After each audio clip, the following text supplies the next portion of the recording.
जय महाराष्ट्र। मी स्वाती कोटकर, युक्ती सेना विस्तारक, धाराशिव लोकसभा। आपण आता सध्या बातमीमध्ये बघतच आलो आहे की बदलापूर झालं, पुणे झालं, नाशिक झालं, अकोला झालं। तर या बातम्या ताज्या असतानाच आपल्या जिल्ह्यामध्ये पण भूममध्ये एक बातमी आपण बघितली की एका मुलीवर अत्याचार करण्याची घटना आपल्या समोर आली आहे।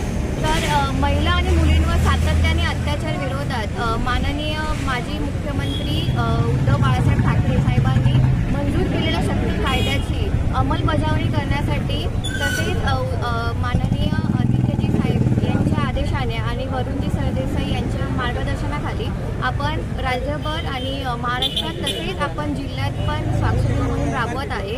शक्ती कायदा खूप जरुरी आहे, कारण त्याच्यामध्ये ज्या तरतुदी आहेत ते कठोर शिक्षा आपण या दोषी नराधमांना दिलीच पाहिजे आणि अशी हिंमत परत कधी कोणाला झालीच नाही पाहिजे। यासाठी आपण स्वाक्षरी मोहीम, जेणेकरून ही स्वाक्षरी मोहीम आपण राष्ट्रपतींना निवेदन करणार आहोत आणि शक्ती कायदा लवकरात लवकर आपल्या महाराष्ट्रात आला पाहिजे याची आपण निवेदन करण्यासाठी मोहीम राबवत आहोत। याचा आपण धाराशिव लोकसभेमध्ये तसेच विधानसभेमध्ये काल भूम परंडा वाशी तसेच लोहारा उमर